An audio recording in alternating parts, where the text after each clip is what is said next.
Hola, muy buenas a todos y a todas, bienvenidos y bienvenidas a un nuevo encuentro.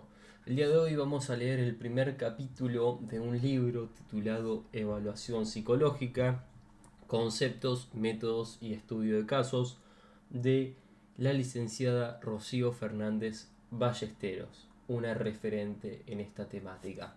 Así que empecemos. Introducción. Un psicólogo está realizando una exploración a un sujeto internado en un hospital psiquiátrico con el fin de llegar a un diagnóstico y o recomendar un determinado tratamiento. Indaga sobre el motivo de su ingreso, recaba datos de su biografía mediante entrevistas, dialoga con el paciente y sus familiares con el fin de conocer las condiciones socioambientales, le aplica una serie de test y técnicas de medida con el propósito de examinar algunas características psicológicas. Observa su conducta en la sala hospitalaria. Con base a todo esto, tras efectuar un pormenorizado análisis de los datos recogidos, emite un diagnóstico y o recomienda un determinado tratamiento.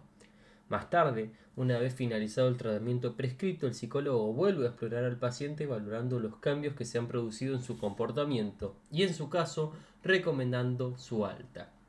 Este psicólogo ha realizado una intervención psicológica en la que han existido distintos momentos de evaluación. En una escuela se está efectuando una labor de orientación a una serie de escolares. Se trata de conocer aptitudes intelectuales como también intereses y preferencias profesionales con el fin de recomendar una determinada alternativa educativa. El psicólogo escolar realiza una serie de mediciones psicológicas mediante test y entrevistas y en colaboración con cada uno de los escolares y en base a las oportunidades educativas existentes logra establecer los estudios o la profesión más idónea para cada sujeto. También este profesional de la psicología ha realizado una evaluación psicológica base para la tarea de la orientación vocacional.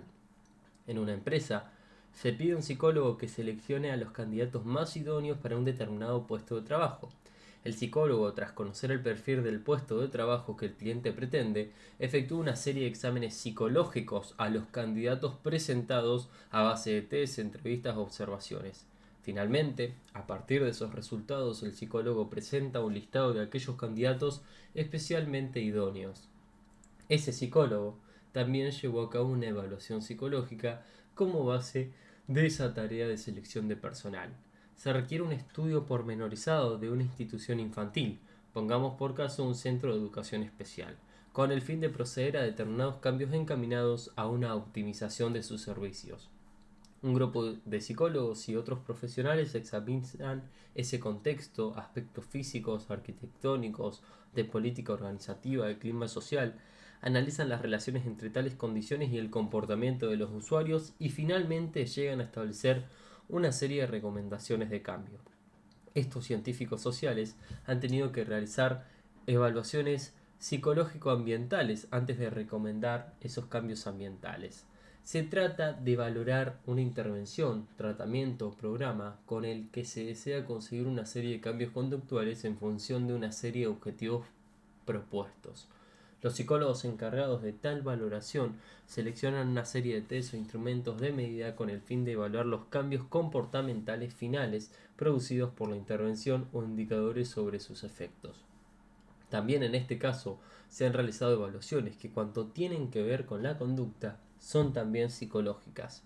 En un laboratorio universitario se está efectuando un experimento para tratar de comprobar los efectos de determinadas manipulaciones experimentales en una serie de parámetros de las respuestas, sean motoras, fisiológicas o cognitivas, de un grupo de sujetos. El proceso de recogida de datos sobre las variables dependientes mediante observación de registro mediante aparatos o autoinformes supone también una tarea evaluativa. Estos y otros muchos ejemplos son demostrativos de la importancia y diversidad de la evaluación psicológica en distintos contextos aplicados. Incluso, cabe decir que son tareas evaluativas las que con mayor frecuencia realizan los psicólogos. Sin embargo, a la hora de escribir tales tareas hemos utilizado diferentes rúbricas, del mismo modo que los propósitos perseguidos en los distintos contextos de aplicación han sido diferentes. Todo ello requiere una aclaración. Se trata de establecer el concepto de los diferentes términos utilizados: psicodiagnóstico, medición, evaluación, valoración. en la prosecución de distintos objetivos: diagnóstico, orientación, selección, cambio, con el fin de llegar a una definición de lo que es o comprende la evaluación psicológica. Algunas distinciones terminológicas. La constante en todos los ejemplos presentados en el apartado anterior estriba en que existe una serie de actividades de exploración, de medida o de análisis del comportamiento o fenómenos psicológicos relativos a un sujeto o grupo especificado de sujetos que se realizan mediante un proceso de indagación y toma de decisiones. La diversidad estriba en que esas actividades se realizan con variados propósitos en contextos diversos. Así, no tiene nada de extraño que tal pluralidad de actividades, contextos y objetivos psicológicos haya determinado que a lo largo del tiempo y de los distintos contextos culturales, las acciones evaluativas hayan adoptado distintas denominaciones. En primer lugar, como señalaba esta autora en otro lugar, el término psicodiagnóstico tomó carta de naturaleza, tanto en España como en otros contextos europeos, para hacer referencia a las actividades que nos ocupan, y sirvió incluso como título de la correspondiente materia de los distintos planes de estudio de psicología durante muchos años. Con una clara semántica médica y origen europeo, inicialmente utilizado por Rorschach para designar su conocida técnica de interpretación de manchas de tinta, tal denominación ha perdido hoy en día parte de su vigencia. Sin embargo, aunque su ámbito de generalidad haya decrecido, tal término sigue teniendo aplicabilidad cuando el objetivo de la evaluación es el diagnóstico psicopatológico, es decir, el establecer la clasificación del sujeto en estudios con fines clínicos. Tal objetivo de la evaluación psicológica es coincidente y compartido con otros ámbitos profesionales, dado que estos sistemas de clasificación psicopatológica usualmente preceden de una especialidad médica como es la psiquiatría. Sin embargo, la evaluación psicológica, que incluye el diagnóstico psicopatológico, trasciende este ámbito y abarca distintos contextos de aplicación de la psicología. Por otra parte, a lo largo de nuestros ejemplos hemos hecho referencia a la aplicación de test, técnicas o métodos de evaluación que conlleva cualquier actividad evaluativa. Es decir, no cabe duda de que cualquiera que sea el objetivo o el contexto de evaluación, han de ser aplicados una serie de dispositivos de medida o análisis en los que se basan los juicios emitidos.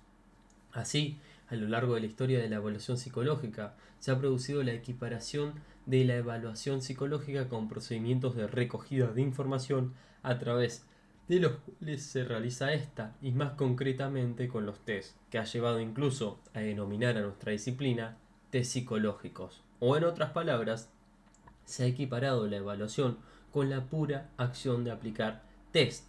Evidentemente, la importancia de las técnicas a utilizar durante el proceso evaluativo es grande. Ahora bien, el propio Cronbach señala cómo la evaluación es un término más amplio que el correspondiente a la mera aplicación de test, ya que connota la integración y valoración de la información recogida. El término evaluación comienza a utilizarse en Estados Unidos en los años 40 del siglo pasado por la Oficina de Servicios Estratégicos, con el fin de hacer referencia a la integración de un conjunto de observaciones realizadas en situaciones controladas y otros test psicológicos cuyo objetivo era seleccionar a personas para determinados puestos. Por eso, hoy en día también en bibliografía anglosajona ha ido decayendo el término test psicológicos a la vez que se ha ido consolidando el término de evaluación psicológica. Hasta aquí, brevemente, hemos tratado de diferenciar tres denominaciones más importantes de la disciplina que va a desarrollarse a lo largo de este encuentro, con lo que también vamos a estar justificando el título de la obra. Pero además conviene añadir como punto de partida que en los últimos 20 años se han producido una ampliación del objeto de la evaluación psicológica. Así, en nuestros tres primeros ejemplos, la evaluación se dirigía fundamentalmente al estudio de características psicológicas de los sujetos en la evaluación, mientras que en nuestro cuarto y quinto ejemplo la evaluación se refería a un específico contexto habilitado, o incluso en nuestro quinto ejemplo, y también en parte el primero, la evaluación o valoración se dirigía a una concreta intervención. Todo esto, que será ampliado convenientemente en este encuentro, plantea la necesidad de distinguir entre dos términos etimológicamente idénticos en español, como es evaluación y valoración. Pues bien, tratando de diferenciar entre ambos a través de un estudio empírico, se puso de relieve que evaluación hace referencia fundamentalmente al examen o exploración de personas, mientras que valoración implica juicios de bondad referidos a objetos, como pueden ser puestos de trabajo, tratamientos o programas. Por todo esto, hemos adoptado el término de evaluación psicológica, por cuanto vemos al presentar una visión introductoria sobre el estudio científico, mediante una serie de procedimientos de recogida de información, de que las actividades psicológicas de una persona o grupo específico de personas con el fin de alcanzar objetivos propuestos, que pueden ser de muy variado tipo, desde el diagnóstico psicopatológico al análisis de un cambio de conductas o a la valoración de intervenciones. Hasta aquí una referencia sincrónica de los elementos decisionales pertinentes a esta disciplina. Ahora vamos a tratar de hacer una breve reseña con el fin de presentar un análisis diacrónico de los hallazgos e hitos históricos que justificarán desde esta perspectiva el concepto de evaluación psicológica que sustenta la obra de esta autora. Cualquier texto de evaluación psicológica remontará sus orígenes a la antigua China, nada menos que 2200 años antes de Cristo, o incluso pruebas de sus antecedentes aparecen encontrarse en la Biblia y desde luego a todo lo largo del pensamiento humano, tanto filosófico como médico, desde Hipócrates hasta Platón o desde San Agustín hasta los empiristas británicos como Hume o Locke. Incluso entre nosotros, Juan Huarte de San Juan, considerado dentro de un grupo de médicos filósofos y hoy en día patrón de los estudios universitarios de psicología, en pleno Renacimiento escribe su Examen de los Ingenios para las Ciencias. Estamos hablando de 1575, que es reconocido como el primer tratado de cómo evaluar aptitudes que hacen idóneas a ciertas personas para unos determinados estudios. Sin embargo, no vamos a tratar aquí de los antecedentes de esta disciplina. El lector interesado deberá consultar textos especializados como el de Carpintero, Cohen, Dubois, Mike Reynolds, Fernández Ballesteros. La visión histórica que a continuación vamos a presentar se refiere a la evaluación psicológica como una subdisciplina de la psicología que por supuesto transcurre históricamente en paralelo a ella y que se inicia a finales del siglo XIX. Por tanto, aunque resulta difícil entresecar sus hitos históricos específicos, vamos a abordar aquellos más relevantes relativos a la Constitución y a algunos otros desarrollos más recientes. Constitución. Los padres de la evaluación psicológica. Tres son los autores que comparten la paternidad de la constitución de la evaluación psicológica: Francis Galton, McKim Cattell y Alfred Binet. Veamos sus principales aportaciones en lo tocante a la disciplina. Francis Galton, 1822-1911. Padre de la psicología diferencial, se centra en el establecimiento de diferencias individuales tratando de llegar a la descripción y medición de las características humanas. Ya en 1869, con la publicación de Classification of Men According to Their Natural Gift, inicia el estudio psicológico de esas diferencias individuales. Pero fue en 1833 cuando publica su obra más importante, Inquiries into Human Faculty and its Development, punto de partida de lo que más tarde serían los test mentales. Galton elabora una primera rudimentaria evaluación psicológica. En 1884 crea un laboratorio antropométrico en South Kensington Museum de Londres, donde lleva a evaluar a unas 9.000 personas en 17 variables medidas mediante distintos tipos de medidas y aparatos, entre las que figuraban la estructura, el peso, la capacidad respiratoria, la fuerza muscular, la rapidez de golpeteo, la capacidad auditiva, la agudeza visual, la capacidad sensorial discriminativa y otra serie de evaluaciones sensoriales, perceptivas y motoras. Incluso en la International Health Exhibition, celebrada en Londres de 1984, realiza una exhibición de sus test de laboratorio procedentes del laboratorio antropométrico. Con todo esto no cabe duda de la importancia de Galton para la evaluación psicológica, ya que sintetiza con su obra objetivos evaluativos, tanto científicos como aplicados, y llevando a la vida cotidiana la tecnología psicológica que había permanecido durante años en laboratorios. En segundo lugar tenemos a Alfred Binet, Una primera aportación de Binet es la amplificación del interés por el estudio de las funciones sensoriales, perceptivas y motoras, objetivos planteados por Galton, a otros ámbitos del funcionamiento psicológico.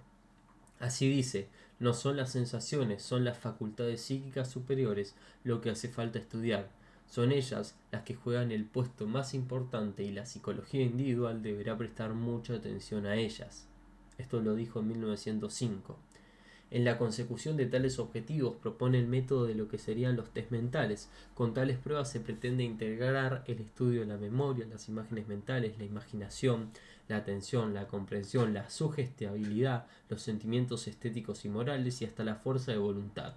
Una segunda e importante aportación de Binet es la de establecer tres tipos de requisitos que las pruebas de medida de esas facultades psíquicas superiores debían reunir: que estén formadas por tareas sencillas, que en su aplicación se invierta poco tiempo y que sean independientes de examinador y que los resultados obtenidos puedan ser contrastados por otros observadores.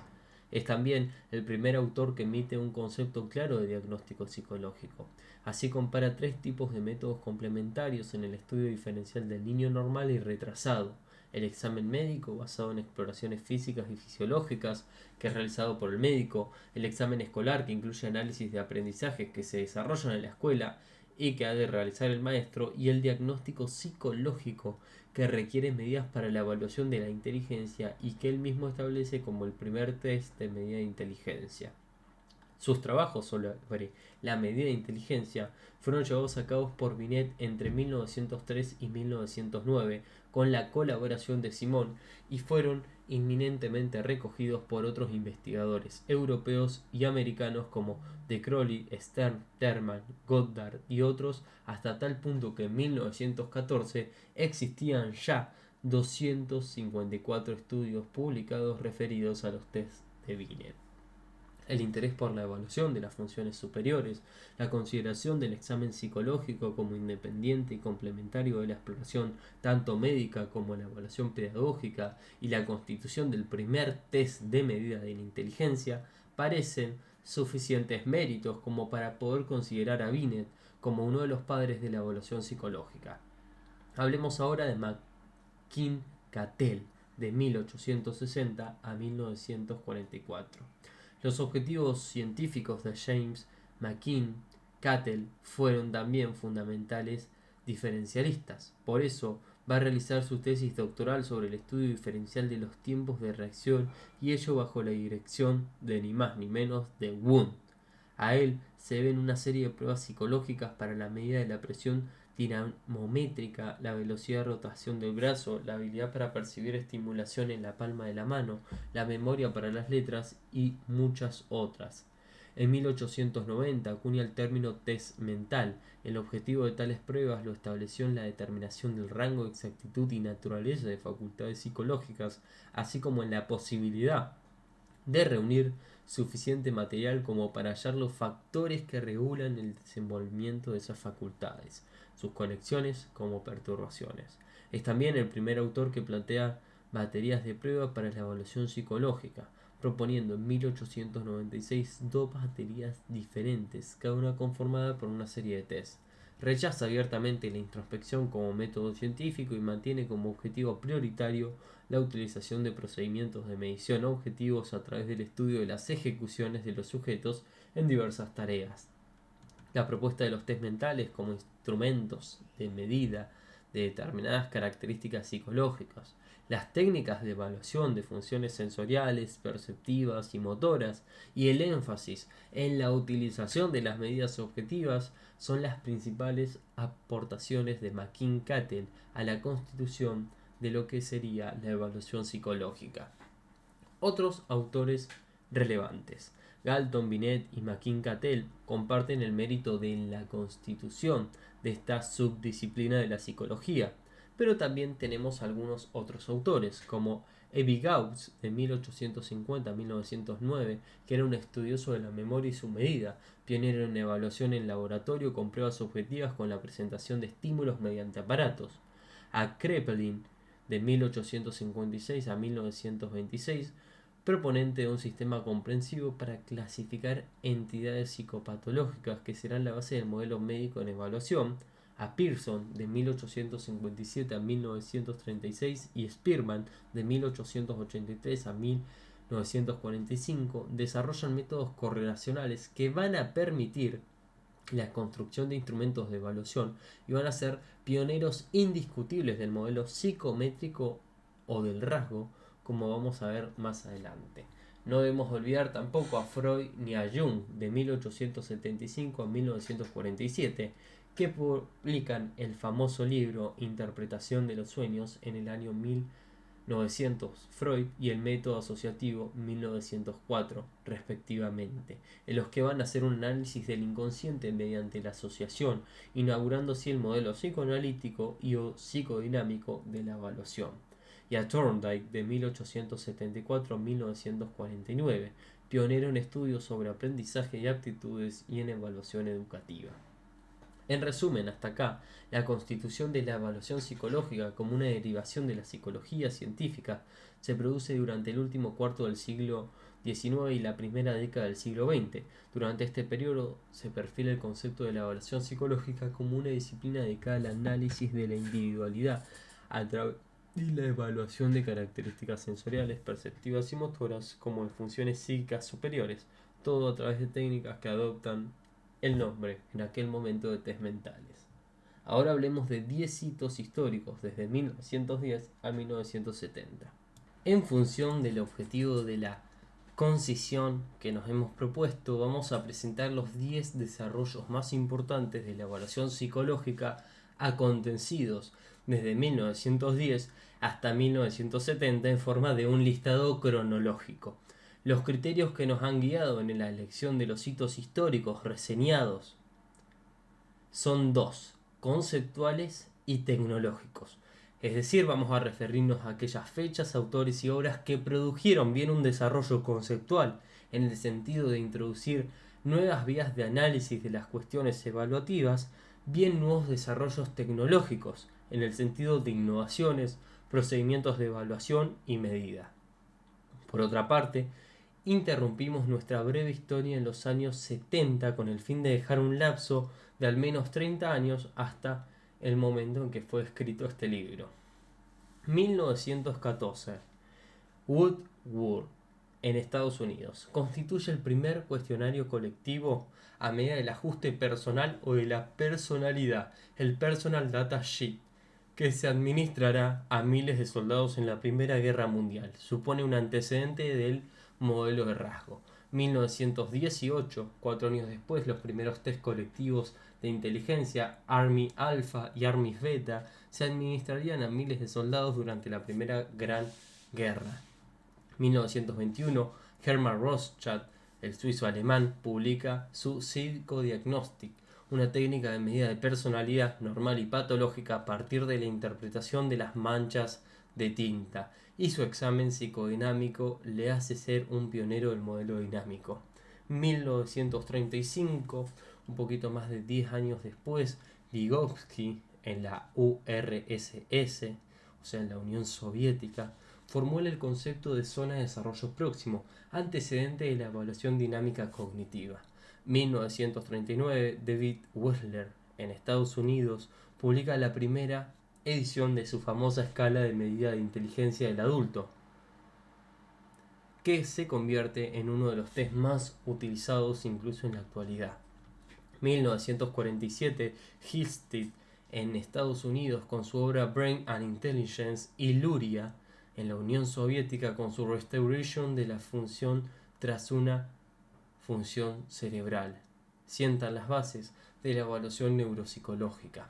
1948, solo un año después, la Oficina de Servicios Estratégicos de Estados Unidos publica Assignment of Men, donde se presenta una primera definición de evaluación como el arte científico de llegar a conclusiones suficientes con insuficientes datos.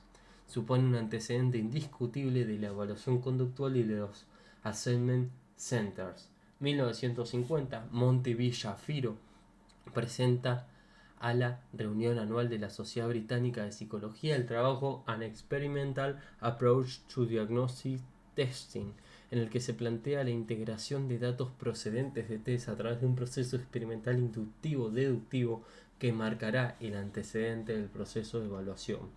En 1955, George Kelly, en Estados Unidos, con su obra The Psychology of Personal Construct, o la famosa teoría de los constructos de Kelly, presenta el REP y sienta las bases de su modelo construccionista en la evaluación.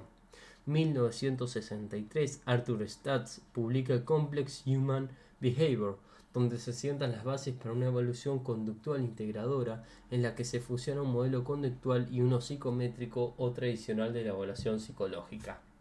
Hasta aquí los hechos históricos más relevantes en la consolidación de la nueva evaluación psicológica entre 1910 y 1974. Nuestro interés con esta sucinta enumeración es el de justificar el propio concepto de disciplina que determinará el contenido de la obra. El lector que desee profundizar en aspectos históricos, recomendamos acudir o consultar las obras especializadas, como mencionábamos antes, de Carpintero, Cohen, Dubois, McReynolds, Olin Dick y Fernández Ballesteros. Si hemos hecho una enumeración mínimamente sustantiva, el análisis de todos esos eventos históricos nos permiten establecer tres grandes conclusiones. En primer lugar, que gran parte de los sucesos relatados son relevantes no solo para la evaluación, sino para otras áreas o especialidades de la psicología básica y la psicología diferencial y de la personalidad, que han ejercido un papel importante por cuanto van a significar nuestro sustrato metodológico y teórico. En segundo lugar, que los avances de otras disciplinas como psicopatología o neuropsicología, así como la aplicación de los principios de la estadística, han supuesto hechos históricos determinantes en la construcción de esta disciplina. Y por último, que las exigencias sociales en el ámbito clínico, en el ámbito escolar y en el ámbito de las organizaciones y el trabajo han promovido la elaboración de técnicas evaluativas que han desembocado en tecnología de la evaluación psicológica. En segundo lugar, de lo enumerado recientemente, se deriva que la mayor parte de las realizaciones producidas en el ámbito de la evaluación hasta por lo menos los años 50 se han centrado en el desarrollo de una tecnología evaluativa dirigida al análisis y constatación de atributos psicológicos, entidades nosológicas y constructos dinámicos. Esto puede verificarse si se examinan detenidamente las recopilaciones hechas por Burroughs, también por McReynolds, como por Fernández Ballesteros. Por otro lado, el análisis de los datos históricos que hemos aportado nos lleva a perfilar distintas aproximaciones teóricas, que son 6. En primer lugar, la mayor parte de las elaboraciones se han producido en el ámbito de la psicología diferencial como una derivación del objetivo fundamental en este enfoque de la psicología, saber el hallazgo de atributos o características psicológicas y psiquiátricas básicas en los seres humanos en que se diferencian. Desde esta perspectiva se ha formulado el denominado modelo de atributo de rasgo, según el cual la evaluación tendría por objeto el hallazgo de las puntuaciones diferenciales de un sujeto que se obtiene a través de una serie de características, o sea, su posición relativa con respecto a la que obtienen en otros sujetos, en un determinado rasgo con el objetivo de describir su conducta o predecirla en diversas situaciones clínicas, laborales o escolares. Pero en nuestro listado histórico también figuran hechos que ligan la evaluación con el psicoanálisis. Son precisamente el psicoanálisis y la psicología dinámica los que desarrollan las técnicas proyectivas que en una época fueron las más importantes técnicas evaluativas. Se crearon y se siguen desarrollando con el objetivo básico de analizar el mundo inconsciente de los sujetos e incluso como técnicas de verificación de los principios psicodinámicos. Todo esto fue dando lugar a un modelo dinámico a través del cual se pretende el análisis de la vida mental inconsciente del sujeto en exploración, en base a la cual se efectuará la explicación de su comportamiento. Los antecedentes de la evaluación que emergen de la medicina han repercutido también en la evaluación psicológica. Así, desde la psiquiatría, desde Kraepelin, se ha elaborado una serie de sistemas de clasificación del comportamiento normal en paralelo o con inspiración del sistema clasificatorio médico. Tales sistemas han inspirado el modelo médico en importantes repercusiones en el ámbito de la clínica, incluso se han derivado importantes instrumentos para la evaluación de entidades nosológicas.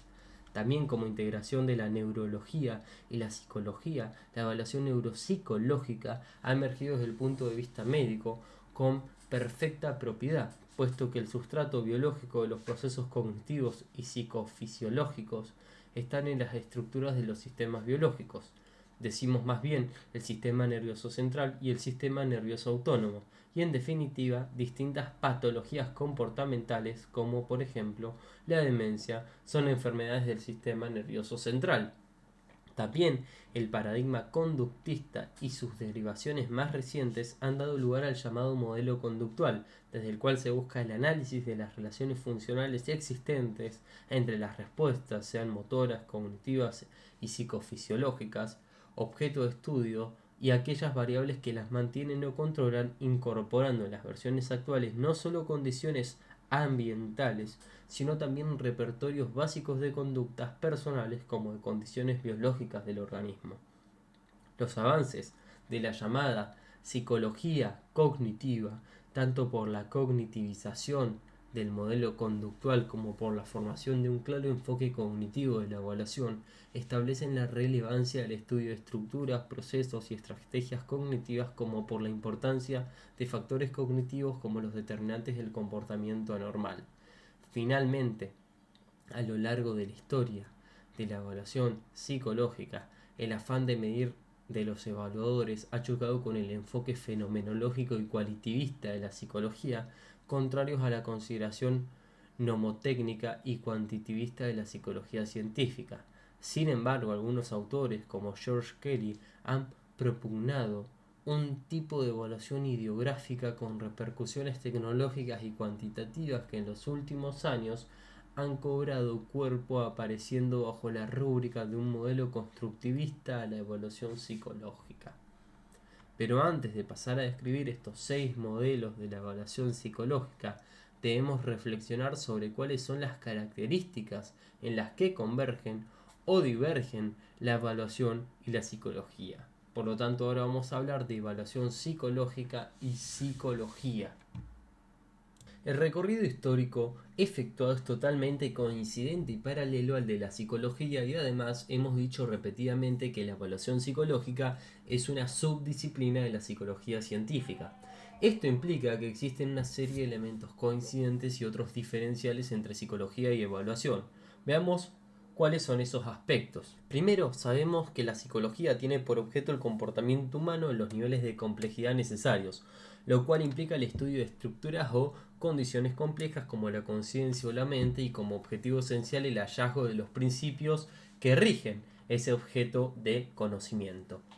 Por lo tanto, necesariamente la evaluación ha de nutrirse de los hallazgos que preceden de las distintas áreas de la psicología, especialmente de la psicología de las diferencias individuales, de la personalidad cognitiva, de aprendizaje, de la psicofisiología y la psiconeurología y de la psicopatología.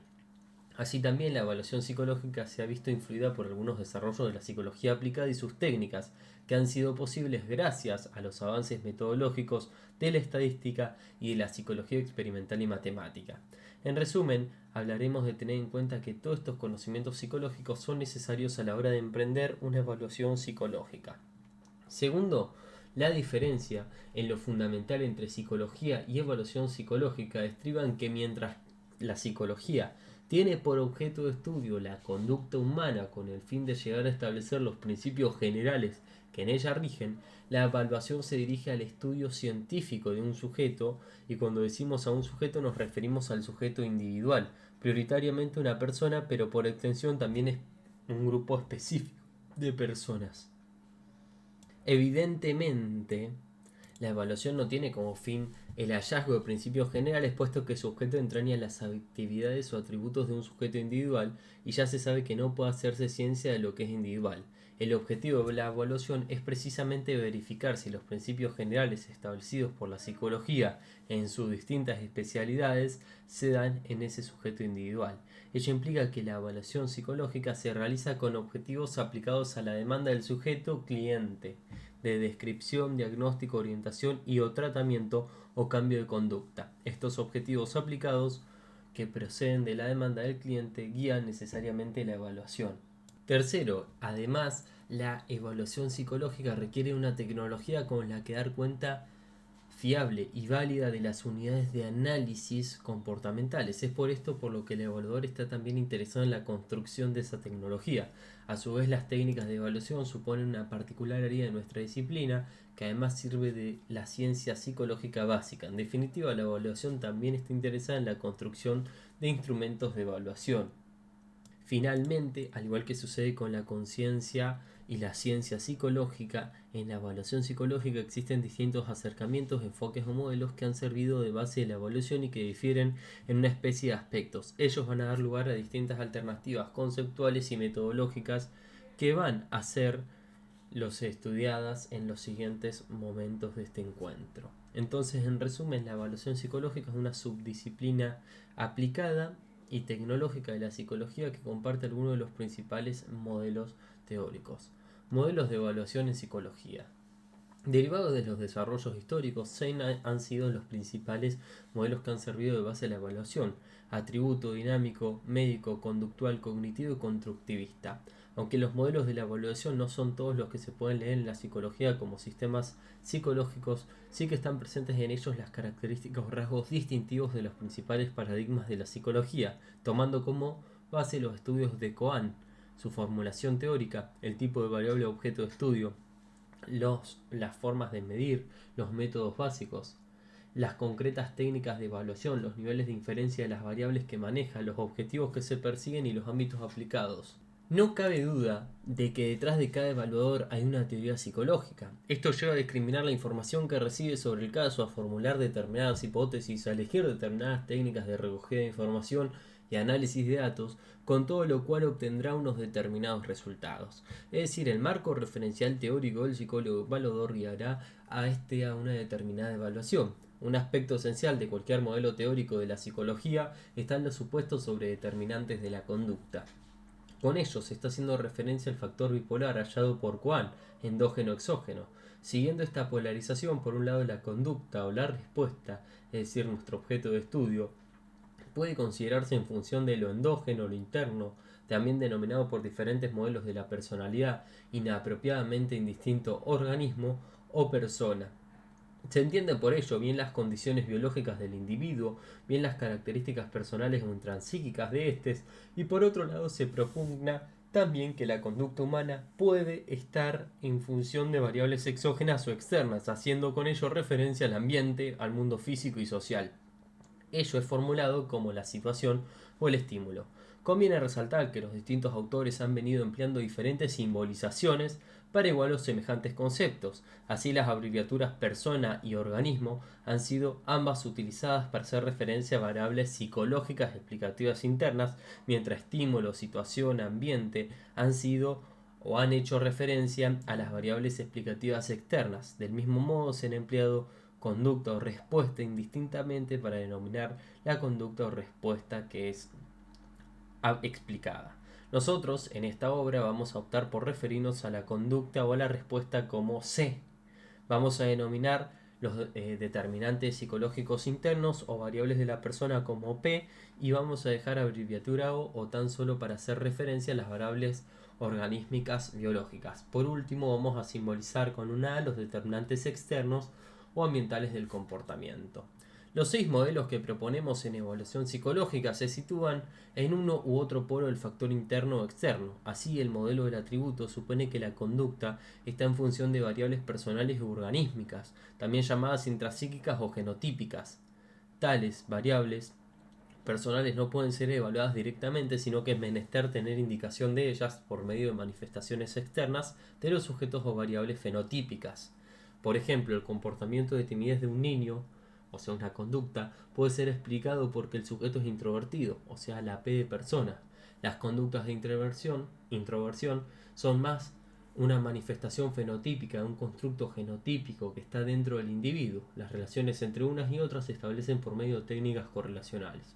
Como podemos observar, explicar un comportamiento por un constructo personal no es nada ni menos que una tautología, puesto que el comportamiento que comprende y que se pretende explicar puede formar parte de un conjunto de comportamientos que explican un constructo. Ahora bien, algunos autores dentro de este enfoque pretenden objetivos más modestos, es decir, los de predecir desde una serie de comportamientos otros, por lo cual una segunda formulación de este mismo modelo es conducta igual FCX, o sea, la conducta se pretende predecir es en función de otra conducta criterio. Vemos que en lugar de atribuir una relación causal entre comportamiento y constructo o variable endógena o personal, lo que se pretende es simplemente predecir un comportamiento desde otro. Por ejemplo, si pretendemos predecir el rendimiento académico de un niño, podemos hacerlo en función de una serie de comportamientos actuales presentes en un test de inteligencia. Por su parte, desde el modelo dinámico se preconiza que el comportamiento puede explicarse en función de una serie de construcciones teóricas internas que conforman la estructura de la personalidad y que junto a una serie de dinamismos internos inconscientes determinan la conducta, por lo que cualquier manifestación conductual será entendida como una expresión de una condición interna de la persona.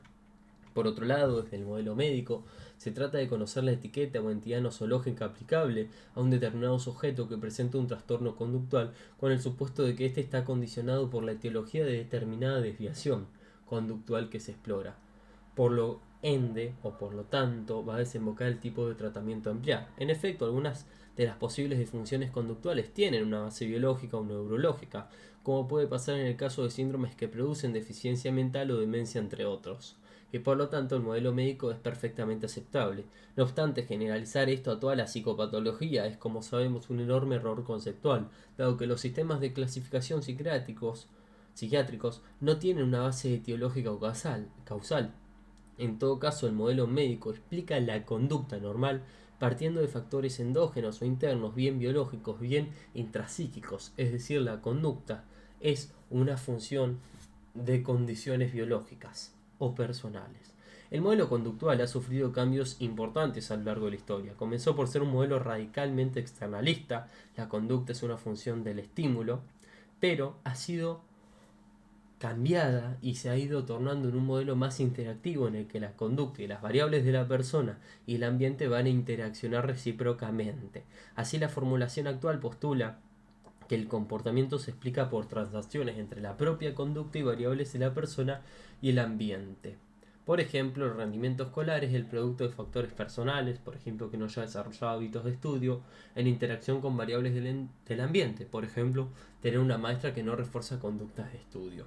Por otro lado, desde el enfoque cognitivo a la evaluación psicológica, podemos hablar hoy en día de un modelo en el cual la conducta va a ser explicada a través de una serie de procesos y estructuras mentales internas, por lo que muy súcitamente podríamos decir que la conducta es una función del mundo cognitivo de la persona, de su forma de percibir el mundo, de su mente, y por lo tanto podríamos formularlo así.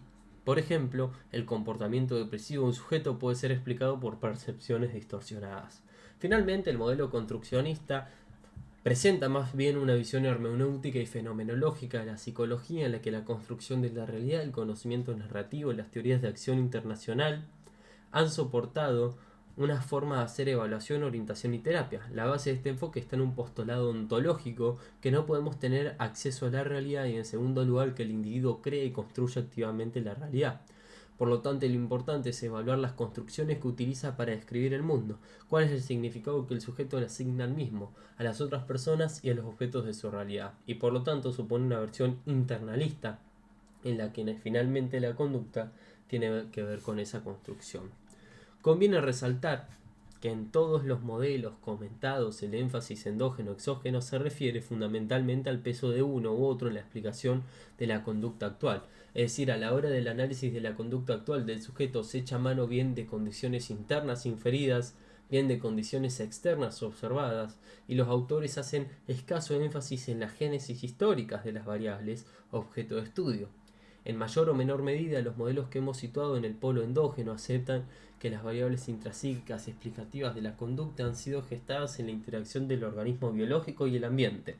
En definitiva, nuestros modelos endógenos están planteando la evaluación con el estudio de determinadas variables intrapsíquicas personales y biológicas, sin negar desde nuevo que estas variables, en el momento de ser evaluadas, sean en mayor o menor medida productos históricos, tanto del organismo en un sentido biológico como del ambiente y de su interacción. Clases de variables. Como ya hemos dicho en el apartado anterior, una derivación fundamental de la formulación teórica estriba en la clase de variable de objeto de análisis en cada uno de estos modelos. En realidad, cada uno de los modelos propone un conjunto de variables que les son relevantes. Así, desde el modelo del atributo se analizan variables intrasíclicas obtenidas mediante procedimientos empíricos, factoriales o racionales, los cuales suponen que están presentes en todos los sujetos, como extraversión, dependencia e inteligencia. Mediante el análisis de estos rasgos, dimensiones o factores se pretende explicar o predecir el comportamiento del sujeto. Por otro lado, más en un enfoque dinámico, se emprende el estudio de la estructura de la personalidad desde una perspectiva molar en función de distintos conceptos psicodinámicos, tales como la estructura del yo, los mecanismos de defensa, entre otros que forman parte de la teoría psicoanalítica o de los dinamismos propuestos en los procesos inconscientes que son relevantes. Por otra parte, el modelo médico implica el estudio en cada sujeto a partir de las manifestaciones psicopatológicas y cómo pueden ser clasificados según el cumplimiento de una serie de criterios que se sitúan en una entidad nosológica considerada como enfermedad mental, como es esquizofrenia, trastorno narcisista de la personalidad, demencia, y o que medida presenta alteraciones biológicas que subyacen dichos trastornos, la enfermedad de Alzheimer, el síndrome de Down, etc.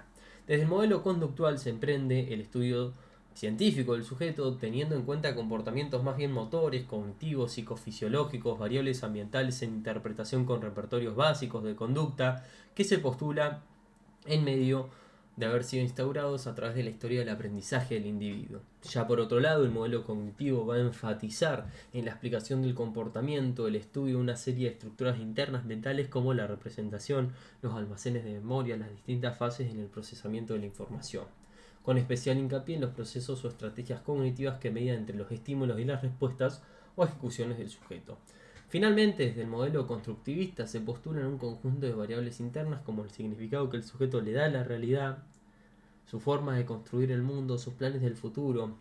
Vemos obviamente que cada modelo está asociado con tres tipos de factores de los hallados por Quine: el factor molar molecular, el mentalista objetivo, el de la dimensión más relevante para nuestra disciplina, que ha derivado de una importante polémica, que es lo ideográfico y lo monotécnico. Así que vamos a volver en este punto un poco más tarde.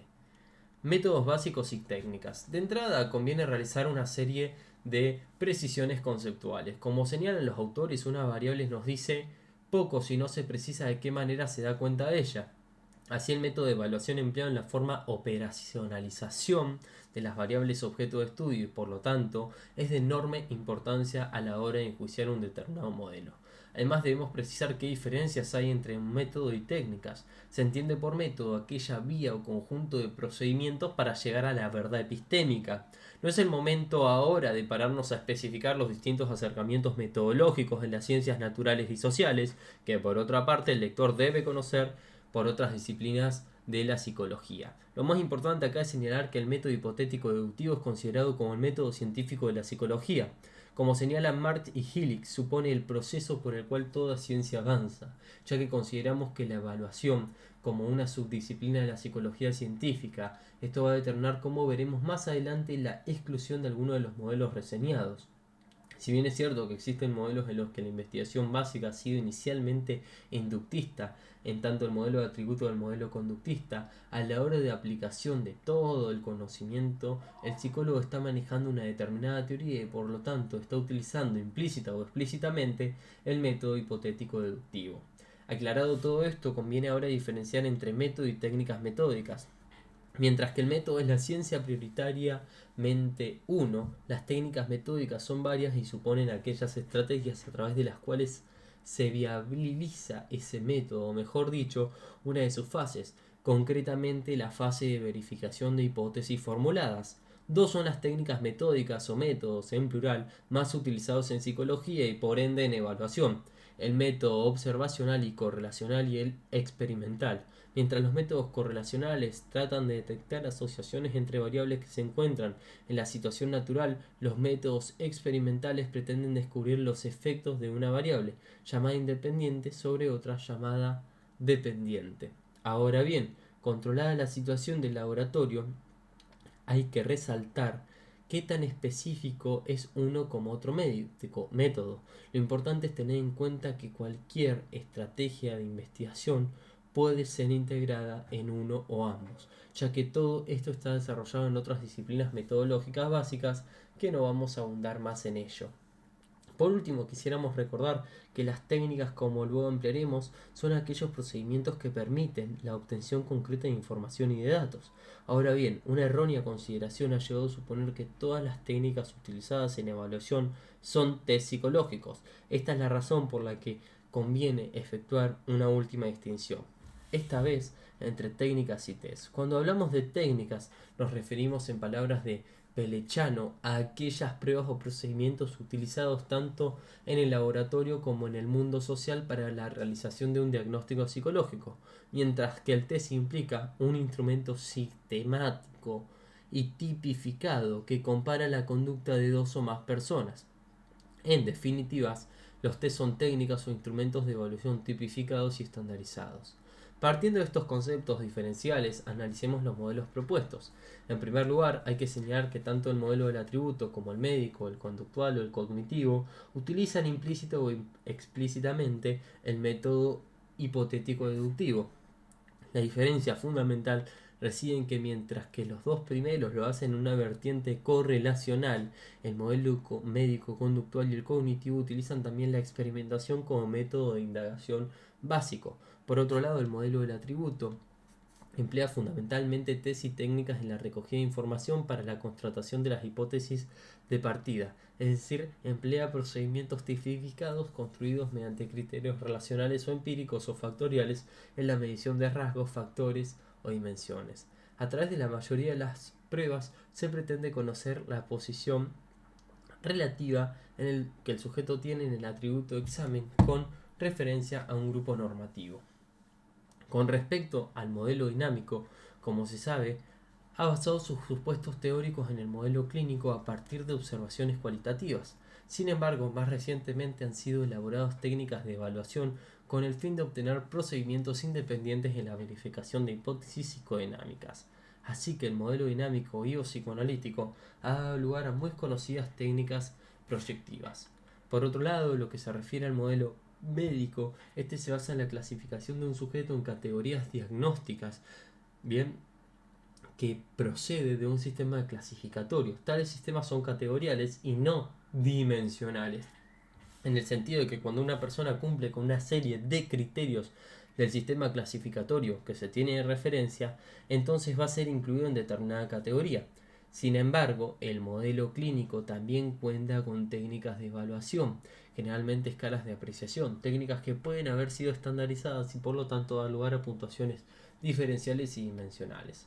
Por ejemplo, el diagnóstico de presión mayor es asignado a un sujeto si cumple con una serie de características. También el diagnóstico puede completarse evaluando al sujeto con escalas de evaluación de la depresión que nos permiten comparar al sujeto en la dimensión de depresión con otros sujetos. Por su parte, desde el modelo conductual se trata de realizar un análisis funcional entre variables ambientales y la conducta por la que se consulta mediante técnicas de observación, de autoinforme o instrumentos psicofisiológicos, así como también la relación entre conducta y otras variables que desde la persona pueden estar explicando esa conducta o objeto de estudio. La verificación de tal análisis se obtiene mediante la comprobación de cambios producidos en las conductas objeto de estudio después de aplicar un determinado tratamiento a través del cual se pretende manipular las variables relevantes funcionalmente relacionadas con esas conductas bien ambientales y bien personales. La aproximación más bien cognitiva utiliza diversas técnicas de indagación como autoinformes que el sujeto emite cuando está realizando tareas cognitivas, por ejemplo pensamientos en voz alta, que a su vez dan pie a un registro de los aciertos, errores, tiempos de latencia e incluso las respuestas fisiológicas que se producen en el desempeño de dichas tareas. Finalmente, el modelo construccionista en un principio rechazó la utilización del método científico propio del positivismo lógico y se propuso una aproximación comprensivista y fenomenológica en la indagación del concepto de sí mismo y otros conceptos ideográficos de un alto nivel de inferencia. Sin embargo, también en este caso en los últimos años han sido elaborados métodos cualitativos, con una relativa tipificación como el de la autobiografía, los test de evaluación de constructos personales, la utilización de documentos personales, en la indagación de significado, planes de futuro u otros métodos subjetivos que han dado lugar a una importante tecnología evaluativa. Vemos pues que entre distintas estrategias y técnicas utilizadas por nuestros modelos se plantea una importante alternativa, ya empíricamente por Quant, entre lo cuantitativo y lo cualitativo. A ello nos referimos en el siguiente apartado. Niveles de inferencia. El modelo teórico del que se parte no solo va a influir en las técnicas a utilizar en la recogida de información sobre el sujeto, sino también en el nivel de inferencia que se efectúe sobre las conductas registradas, y esto fuere el instrumento elegido. A partir de los trabajos de Sandberg, Tiller y Taplin pueden establecerse 4 niveles de inferencia en la consideración de las respuestas que un sujeto emite a cualquier dispositivo de evaluación. Desde un primer nivel de inferencia, el 1, la conducta del sujeto es entendida como muestra del comportamiento que se pretende evaluar. Si adoptamos este nivel, los test servirán para recoger una muestra del funcionamiento conductual habitual del sujeto. Entendemos que lo que se debe ocupar es que es una muestra representativa de lo que ocurre en su vida cotidiana en las áreas evaluadas. Como vemos, esta consideración implica un mínimo nivel de inferencia. Así, por ejemplo, si a lo largo de 15 días se registra un niño moja la cama todas las noches, concluiremos que esa es la ocurrencia habitual de una conducta y estaremos utilizando un nivel de inferencia 1. Un segundo nivel de inferencia, o nivel 2, es aquel que se apoya en el supuesto de la relación o correlato por el cual el evaluado pudiera asociarse con otras conductas. Así, un cliente con retraso psicomotor informa estar triste, comer escasamente, sentirse triste, tener dificultades para la atención y concentración, pensar que la vida no merece la pena. El psicólogo probablemente inferirá que está deprimido. El término depresión es usado para determinar un conjunto de conductas que se ven asociadas y suponen todas ellas una correlación en las conductas problemas. Pero en función de ese mismo supuesto de relación y un paso más, por lo tanto el nivel de inferencia número 3, lo obtendremos si ese conjunto de conductas que covarían y a las que llamamos depresión se convierten en una entidad explicativa, es decir, la persona tiene retraso psicomotor porque está deprimida. En otras palabras, el retraso psicomotor se convierte en un signo de la existencia de un constructo hipotético o estado interno que implica una etiología o condición causal de la respuesta evaluada con base intrapsíquica. Esta consideración implica el tercer nivel de inferencia, ya que se interpreta que las conductas del sujeto son expresión de la existencia de un atributo subyacente en él. Por último, podremos dar con el cuarto nivel de inferencia, que va más allá en la integración del concepto inferido en una completa teoría. Así como señala Bernstein y Nietzel, cuando el sujeto comete un intento de suicidio y de ello se infiere que los impulsos tanáticos lo has dirigido contra sí mismo y que ello refleja una serie de conflictos intrapsíquicos, estamos realizando una explicación especulativa sobre la conducta del sujeto a partir de una teoría concreta del psiquismo que aplicamos al sujeto y a sus conductas. Analizando el nivel de inferencia de nuestros 6 modelos, podríamos comenzar diciendo que todos los modelos utilizan en un primer momento el tipo 1 o al nivel 1. Es decir, si tras observar sistemáticamente los comportamientos de un sujeto describimos que éste saca malas notas, se siente triste, desobedece en clase utilizando un nivel de inferencia del tipo 1. Así también en todos los modelos existen inferencias del tipo 2 en el momento en que agrupamos comportamientos en clases de comportamientos. Sin embargo, el modelo del atributo como el médico, dinámico y cognitivo utilizarán niveles de inferencia a nivel 3 cuando traten de explicar el comportamiento del sujeto a través de un constructo. Por ejemplo, decimos que se siente triste porque padece una depresión mayor, o que es tímido porque es introvertido, que su comportamiento paranoide se debe a que utiliza mecanismos de defensa proyectivos. En el modelo conductual, las inferencias que el evaluador realiza a partir de las respuestas de los sujetos pueden ser también del nivel 3, cuando se hipotetiza que un comportamiento problemático se debe a una variable personal. Por ejemplo, que la depresión mayor que presenta una persona se debe a que ésta tiene un déficit en habilidades sociales. La cuestión más importante es que desde el modelo conductual se mantendrá ese supuesto de relación funcional hasta que se contraste mediante los métodos experimentales. En otras palabras, hasta que se hayan manipulado las habilidades sociales y se haya verificado que tal manipulación ha repercutido disminuyendo o eliminando la conducta depresiva del sujeto. Desde el modelo dinámico se suelen utilizar muy altos niveles de inferencia, dado que la elaboración teórica del psicoanálisis es muy elevada y no solo se suele considerar la conducta como signo de existencias de variables subyacentes, o sea, nivel 3, sino que se enmarca dentro de una teoría abarcativa psicoanalítica. El nivel 4. Finalmente, ya hemos dicho que el modelo constructivista considera de forma descriptiva el comportamiento del sujeto y en ese caso los niveles de inferencia son bajos. Sin embargo, el constructivismo, al enfatizar la importancia de los constructos ideográficos, suele mantener altos niveles de molaridad e injerencia que utilizan los propios sujetos. En resumen, los niveles de inferencia del comportamiento del evaluado tienen que ver con las distintas teorías, pero sobre todo con la propia consideración del psicólogo evaluador y en cómo interpreta el comportamiento del sujeto evaluado. Así también, cuando los objetivos de una evaluación son de cambio, son necesarias hipótesis explicativas, digamos modelos teóricos que van a dar lugar a un tipo de tratamiento concreto. Las hipótesis que subyacen a los procesos de cambio necesariamente se basan en teorías y por lo tanto en estos momentos experimentales del proceso de evaluación los niveles de inferencia suelen ser altos. Esto ocurre por ejemplo cuando se pretende manipular las habilidades sociales como variable funcionalmente relacionada con la conducta problema depresiva. Sin embargo, la cuestión esencial estriba en que las relaciones explicativas entre conducta problema y las variables explicativas van a ser contrastadas mediante métodos, tanto correlacionales como experimentales. Objetivos. Las operaciones básicas en cualquier científico pueden realizar son las de describir los fenómenos objeto de estudios, clasificarlos, realizar predicciones sobre ellos, explicarlos y controlarlos.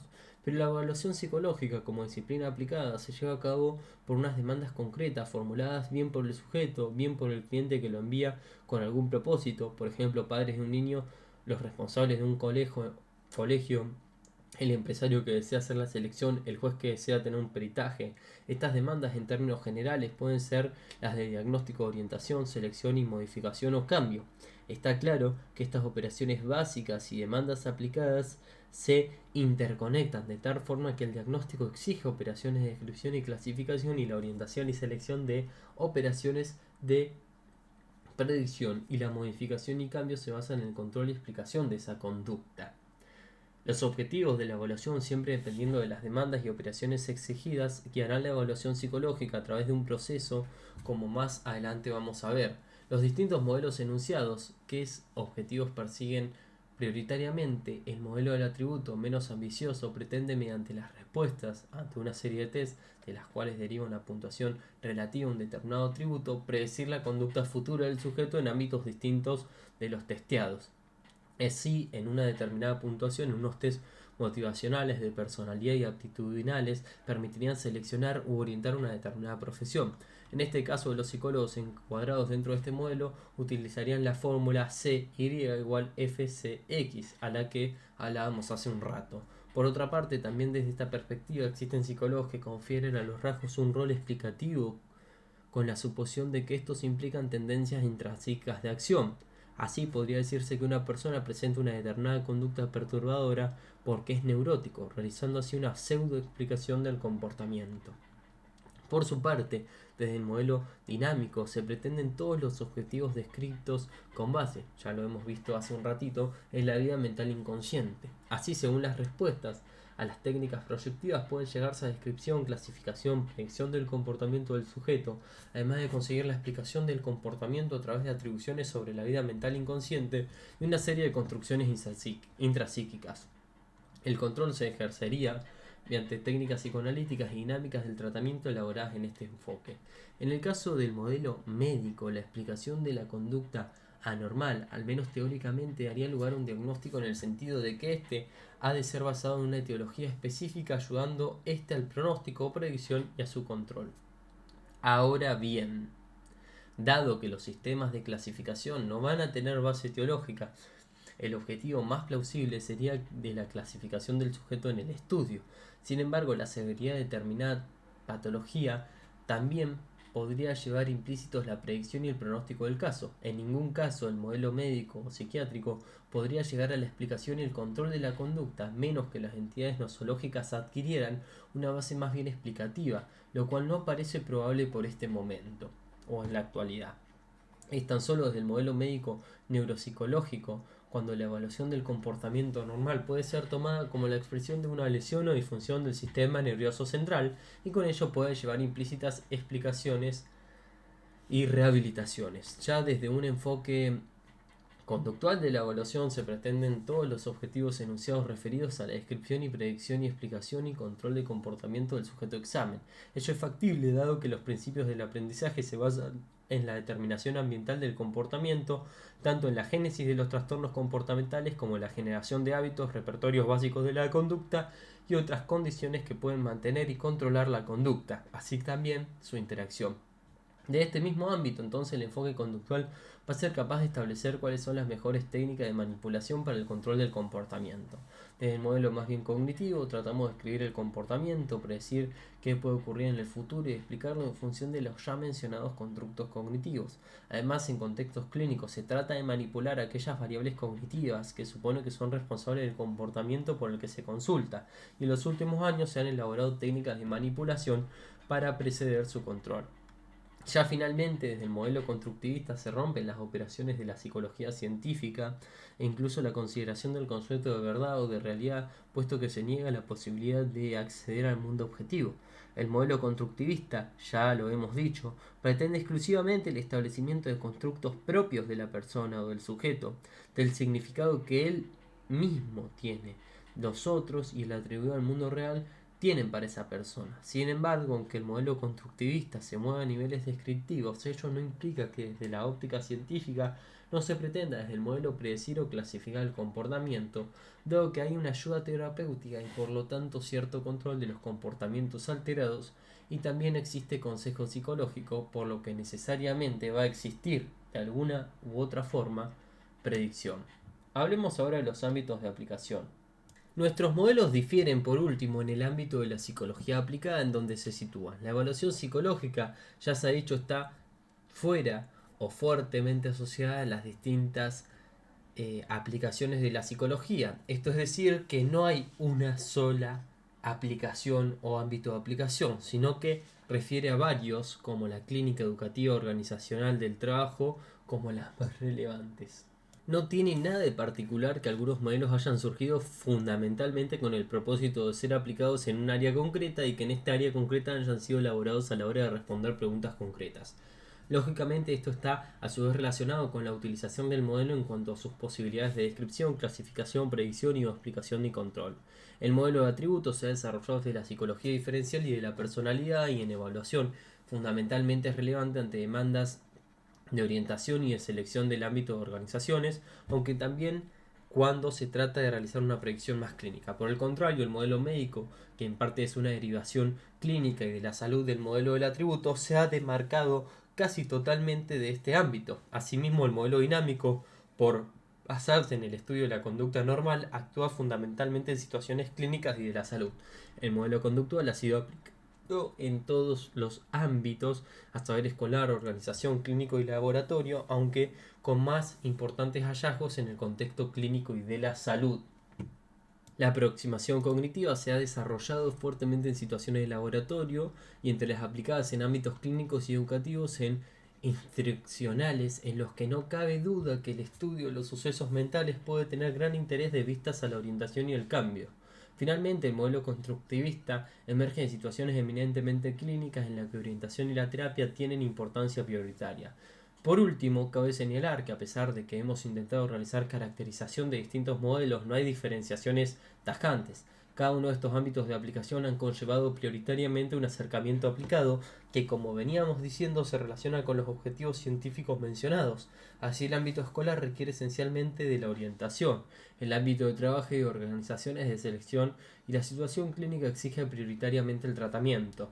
No obstante, en un determinado contexto aplicado no se utilizan de hecho distintos modelos de evaluación, y desde luego en todos ellos se aplican diferentes técnicas procedentes de todos aquellos. Alternativas polémicas. Tres son las alternativas polémicas más importantes que han desarrollado nuestras disciplinas derivadas de las peculiaridades que, como hemos comentado, han surgido de los distintos modelos de evaluación psicológica. Lo ideográfico versus lo nomotécnico, lo cualitativo versus lo cuantitativo y la evaluación tradicional versus la conductual. Vamos ahora a plantear una breve síntesis de cada una de estas polarizaciones. Lo ideográfico versus lo nomotético.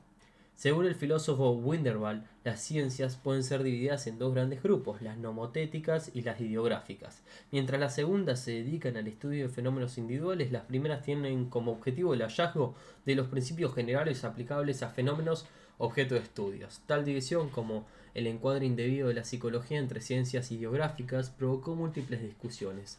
Sin embargo, la psicología científica es inequívocamente una disciplina cuyo objetivo es la búsqueda de principios generales aplicables a la conducta humana relativos a la percepción, el aprendizaje o la memoria, y por lo tanto es una ciencia claramente nomotética, ya que la evaluación psicológica ha sido definida como una subdisciplina de la psicología. Por fuerza, ha de basarse en los principios de la ciencia de la que surge y a la que sirve.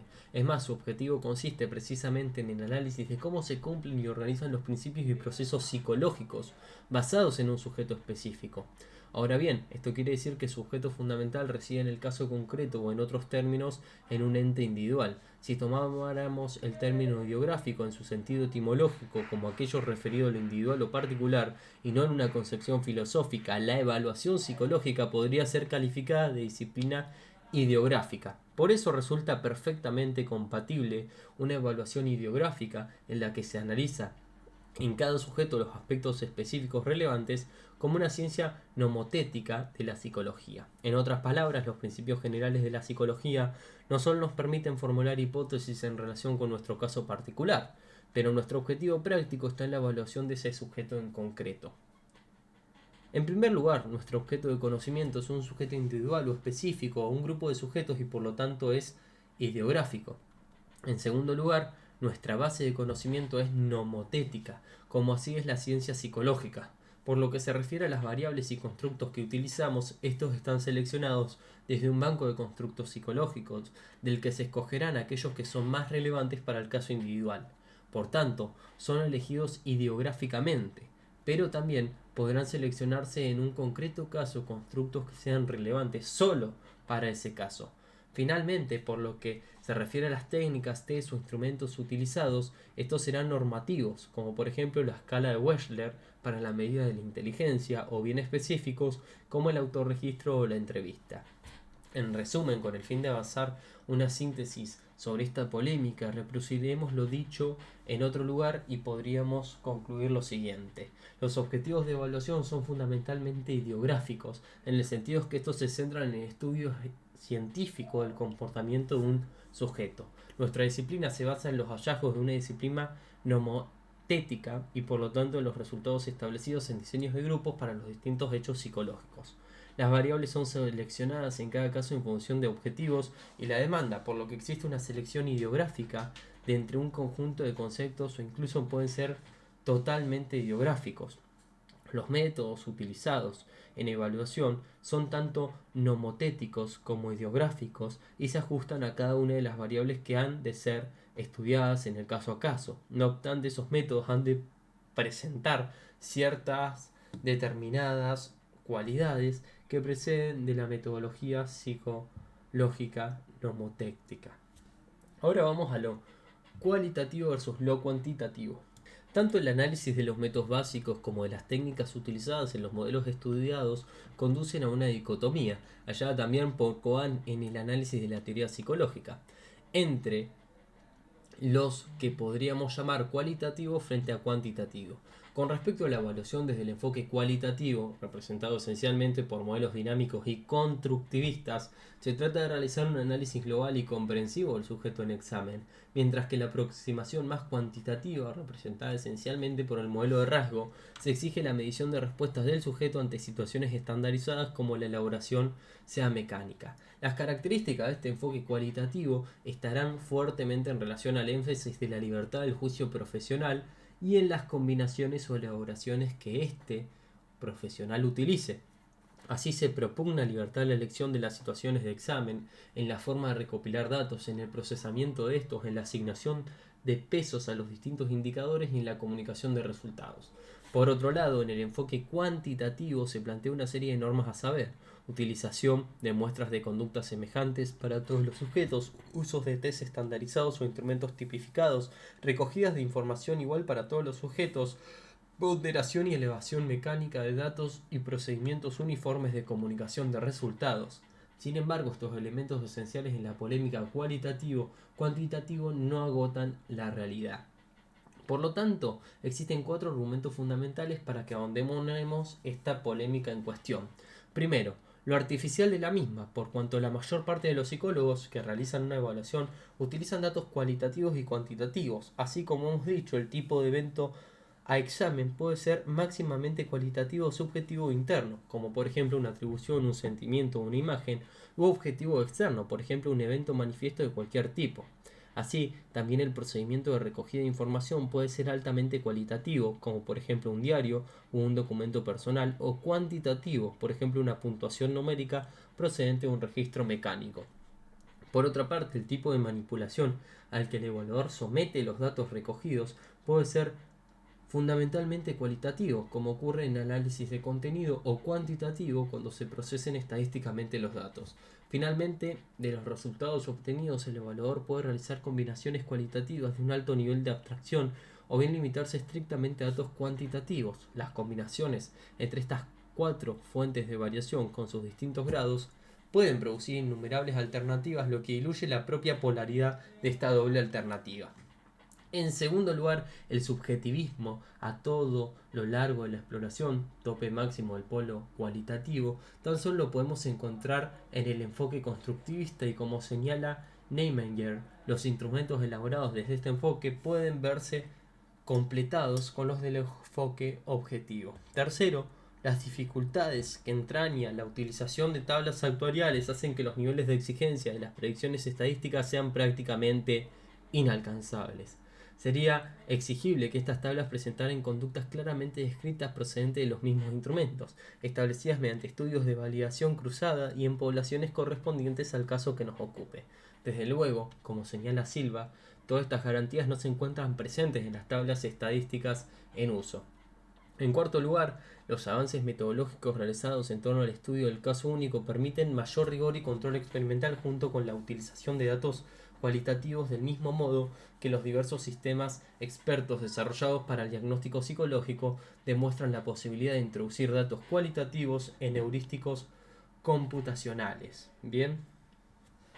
En todo caso, las combinaciones posibles entre lo cualitativo y lo cuantitativo no deben hacer pensar que estamos aceptando una versión subjetiva de la evaluación, en el sentido de admitir la utilización de la intuición, la transferencia u otros fenómenos procedentes de la subjetividad del psicólogo evaluador como causa o prueba de análisis efectuado. Como ya señalamos, el condicionante que ha de tener toda evaluación psicológica es la de permitir la posibilidad de que otros evaluadores repliquen lo realizado.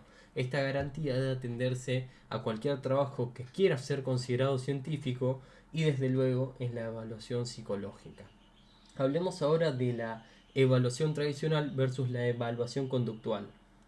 Durante los últimos 40 años se ha producido una polémica entre los propios modelos teóricos que han venido enfrentando el enfoque teórico-conductual con todos los restantes, esencialmente con los de rasgo, dinámico y el médico.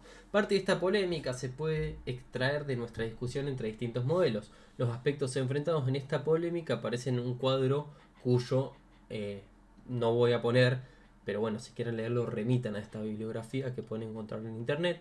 Así como lo ha dicho la autora, el enfoque conductual a la evaluación emerge en los años 60 con la tercera generación de conductistas. Entre ellos encontramos a Stats, Bandura o Kampfer, que proponen la incorporación de variables personales y cognitivas en la tradicional fórmula estímulo-respuesta. Sin embargo, este primer momento se mantiene como un modelo radical, estímulo-respuesta, con la incorporación mecanicista de las condicionantes del organismo, en tanto sujeto biológico y psicológico, y de las respuestas cognitivas fisiológicas en la conocida fórmula estímulo, organismo, respuesta, conducta. Por supuesto, este modelo se enfrenta entonces a modelos predominantes de rasgo dinámico y médico, cuyas formulaciones nos llevan a modelos endogenistas, en los que la conducta es una función de variables intrapsíquicas, factores, dimensiones, construcciones dinámicas o constructos psicopatológicos. Como, derivados de la formulación teórica y con base en los postulados endógeno o exógeno, cada uno de estos modelos analizados lleva implícita una alternativa polémica, así como también el comportamiento es estable a través del tiempo y de las situaciones, o si es específico de la situación en la que la conducta se emite. Así, desde los modelos de atributo médico y dinámico, se pretende predecir y o pseudo explicar la conducta en base a disposiciones, necesidades, rasgos, factores y entidades nosológicas.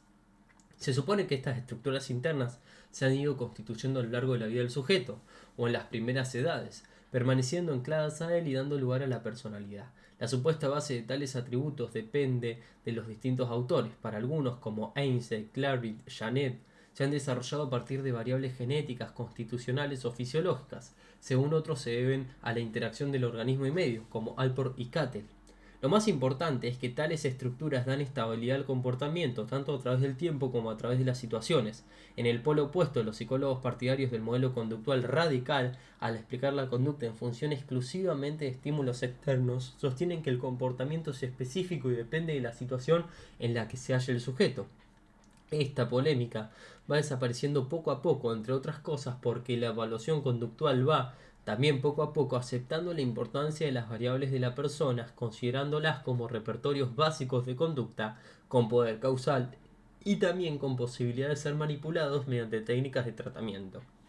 Hacia finales del siglo XX se acepta primero que la conducta de un sujeto en un momento dado está en función de interacciones recíprocas entre variables situacionales, personales, organísmicas y la propia conducta. Segundo, que las variables personales y organísticas, entre las que vamos a incluir el modo en el cual el sujeto percibe la situación en la que se halla, son a la vez dependientes de las interacciones o del proceso dialéctico debido o habido entre ese organismo y medio ambiente durante la vida del sujeto y por lo tanto dependen, de cierta forma también, de su historia de aprendizaje. Tercero, la mayor especificidad o generalidad de la conducta de un determinado sujeto va a estar en función de un balance entre los procesos de generalización y discriminación habidos durante su historia de aprendizaje. Esto implica que algunos repertorios de conducta son más estables que otros en ciertas ocasiones y para algunos sujetos. La conclusión más evidente en esta línea de preconizar un sujeto activo y actuante en un ambiente activo. Todo esto implica que habremos de actuar en variables ambientales, personales, además de la propia conducta objeto de estudio, así como de las relaciones interdependientes y mutuas. También, como derivación del submodelo conductual radical, se ha polemizado largamente sobre si la conducta observada es considerada como muestra de la misma conducta en situación natural o más bien signo de la existencia de un atributo intrapsíquico o endógeno. Mucho ha ido modificándose esta polarización. En primer lugar, porque los autores han presentado matizaciones por lo que se refiere a la conceptualización de lo que muestra, signo implican, y en parte también porque el modelo conductual ha aceptado que cuando se analiza un caso para proceder a un cambio de conducta se postulan hipótesis causales.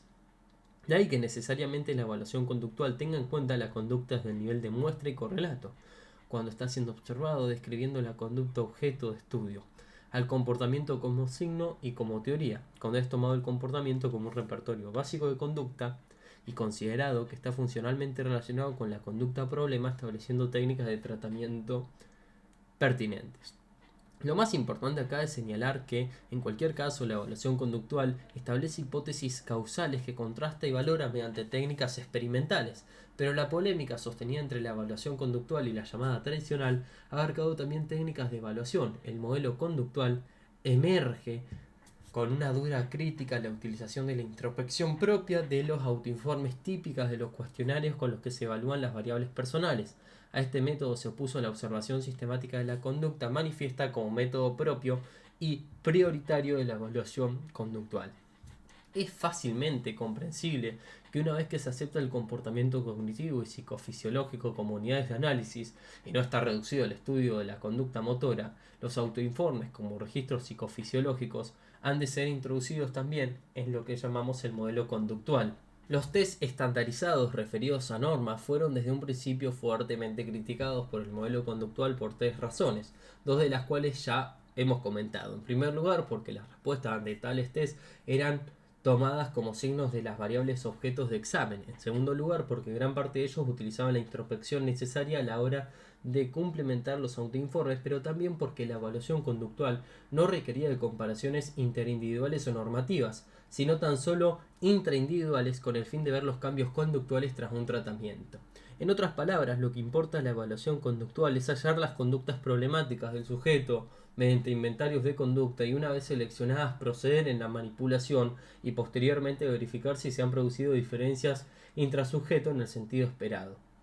Así pues, en un primer momento la evaluación conductual propone la utilización de test basados en criterios y no en normas, y de hecho la instrumentalización conductual sigue teniendo algunas características propias que aparecen muy claramente cuando se examinan las técnicas o cuando se analizan los textos de evaluación psicológicas en los que la evaluación conductual aparece como un capítulo en paralelo a la evaluación de la inteligencia o de la personalidad.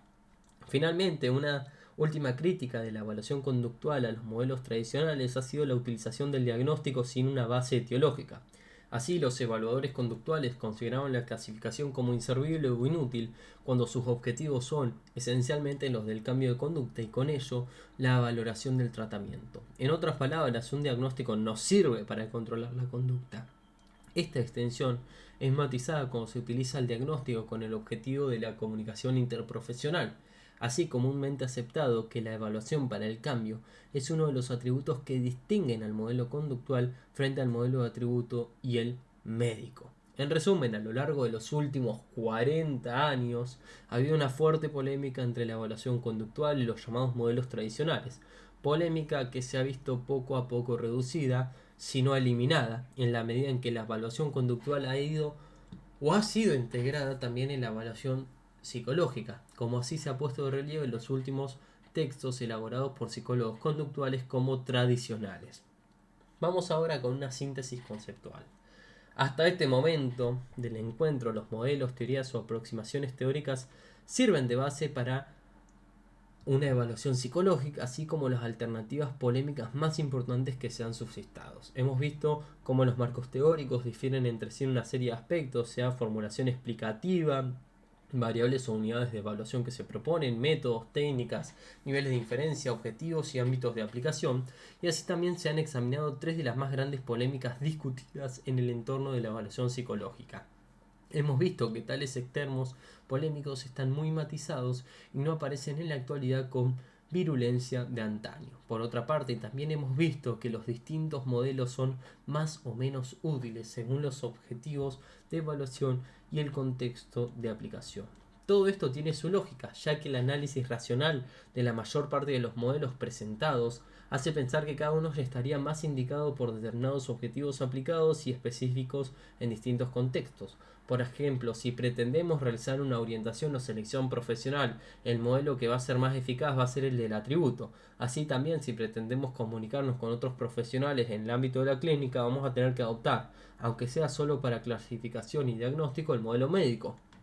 Por otra parte, si nuestro objetivo es el cambio de conducta, el modelo más eficiente va a ser con probabilidad el modelo conductual. Y si nos interesa indagar en procesos de pensamiento, de aprendizaje, lo más idóneo es trabajar con un modelo cognitivo.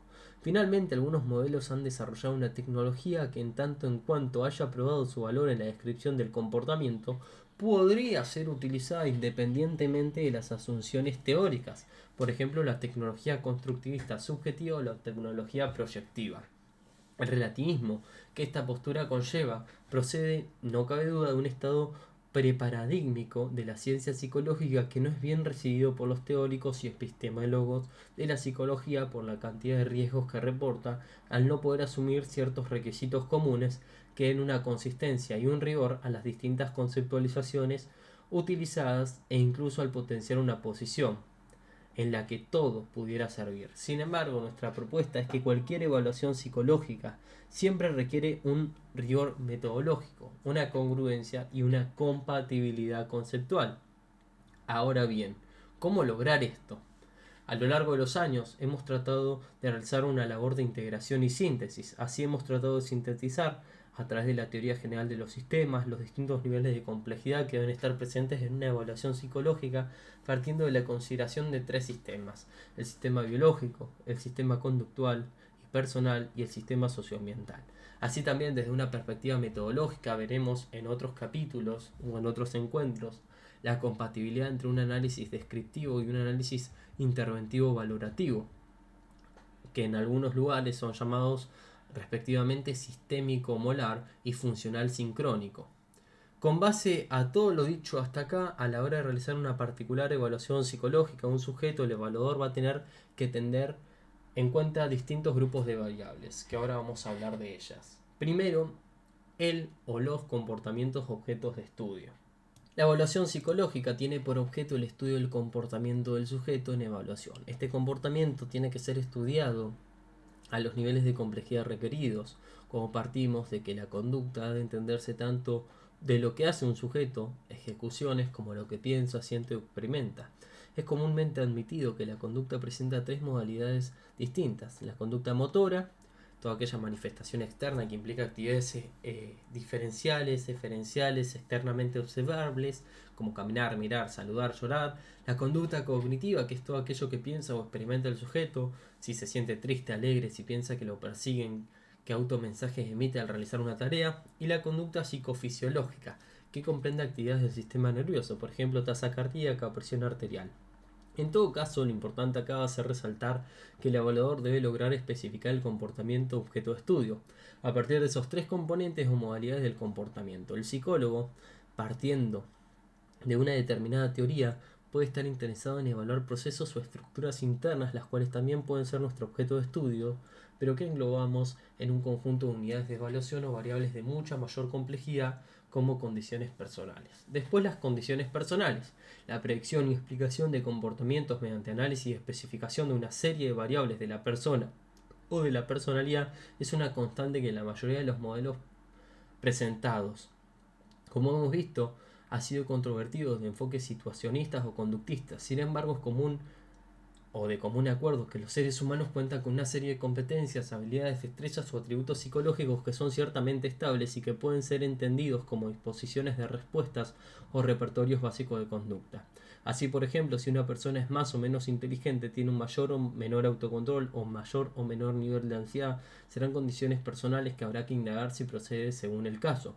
Tales repertorios han sido construidos a lo largo de la vida y tendrán carácter explicativo en dependencia tanto de la edad del sujeto como en la propia naturaleza del constructo del que se trate, así como su apuntura empírica. En todo caso, el evaluador debe cuestionarse tales construcciones teniendo en cuenta las prescripciones a las que nos referíamos más atrás en el encuentro, las cuales pasan necesariamente por el soporte empírico brindado desde la teoría general de referencia y el particular caso de exploración. También aquí tendremos que enfatizar que a la hora de evaluar tales atributos, el psicólogo operativizará esto según conductas actuales que son observadas mediante los test u otras técnicas de evaluación. Así, la distinción entre conducta objeto de estudio y un supuesto repertorio o atributo de la persona del que la conducta es función supone una distinción tanto conceptual entre lo que se explica, o sea, la conducta, y lo que explica, la construcción teórica. Pruebas empíricas realizadas a lo largo de la evaluación deberán desentrañar la distinción entre ambos grupos de variables. Tercero, condiciones ambientales pasadas. A pesar de que la gran mayoría de los modelos comentados no aparecerían explícitamente las condiciones ambientales pasadas en la formulación de la conducta, sabemos que una importante porción de la varianza, tanto en el comportamiento como en variables de personalidad, es explicada mediante condiciones ambientales históricas, o sea, la historia de aprendizaje.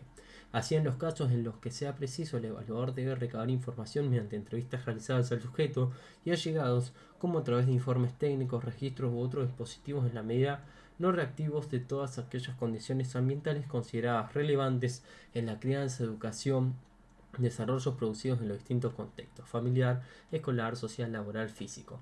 Como cuarto punto tenemos lo que son las condiciones ambientales actuales. En una gran parte de nuestros modelos, el ambiente actual es considerado la fuente explicativa en el estudio del comportamiento, pues es inexcusable el examen de aquellas condiciones ambientales que pudieran provocar, mantener, controlar el comportamiento objeto de estudio. Un listado esquemático de tales condiciones es el siguiente: estímulos físicos, sociales relevantes con propiedades elicitadoras, discriminatorias o reforzantes; situaciones facilitadoras o inhibidoras de comportamiento adaptativo; situaciones problemáticas físicas y sociales relacionadas con el comportamiento objeto de estudio; y contextos actuales relevantes como familiar, escolar, social, interpersonal, etc. Condiciones biológicas. Finalmente, aunque el objeto de la psicología es el comportamiento y no lo biológico, en algunos modelos reseñados a ciertas condiciones biológicas le es concedido el poder causal de la conducta. Por ese motivo, el psicólogo debe estar preparado para identificar en qué casos se requerirá la intervención de otro especialista a la hora de complementar las evaluaciones biológicas. Desde luego conviene enfatizar que no siempre se requiere la consideración de estos factores y que por lo tanto la evaluación de las condiciones biológicas puede ser tan solo necesaria en el contexto de aplicación clínico o psicopatológico. En resumen, cuando trabajamos con sujetos intactos, o sea sanos, no se requieren tales indagaciones. Existe sobrada evidencia de que las condiciones biológicas del organismo han podido causar o coadyuvar con el desarrollo de la personalidad, de repertorios básicos de conducta y o actualmente pueden estar influyendo o explicando el comportamiento patológico objeto de estudio. Estas condiciones, si proceden del pasado, han de ser indagadas mediante registros, informes técnicos o informaciones del sujeto o allegados, mientras que si se trata de condiciones biológicas actuales, deberán serlo mediante exámenes realizados por especialistas. Así, por ejemplo, si se trata de un conocimiento a nivel de audición de un sujeto, nada mejor que un examen de audiometría para su análisis. Sin embargo, el psicólogo también puede estar preparado para realizar exámenes de algunos de los sistemas biológicos. Así, el evaluador puede realizar exploraciones neuropsicológicas y psicofisiológicas a través de las cuales se da cuenta del estado del sistema nervioso central y autónomo. En este caso hay que dejar constancia de que estos exámenes psicobiológicos son realizados por medio de manifestaciones externas de tales sistemas. Esto implica que de ciertas respuestas del organismo se infiere el estado del sistema biológico implicado. Sea cual fuese la vida de indagación de las condiciones biológicas, deben recabarse datos tanto sobre condiciones que en el pasado han podido influir o determinar la evolución y desarrollo del sujeto como aquellas en las que en la actualidad pueden estar involucradas en la explicación del comportamiento objeto de estudio. Hasta aquí los elementos pertinentes a toda evaluación psicológica. Cabe preguntarse si tales elementos están presentes o pudieran ser ajustados a una teoría general del comportamiento. La teoría que parece ajustarse mejor a estos planteamientos es formulada por Stats, denominada el conductismo social o conductismo psicológico, también llamada el conductismo paradigmático. Stats en los últimos 30 años ha venido elaborando una aproximación teórica que pretende superar rupturas existentes entre distintos paradigmas psicológicos y más específicamente conductuales a través del conductismo psicológico. En breve, vamos a poder observar la relación entre distintos elementos de la fórmula que pueden ser definidos de la siguiente manera.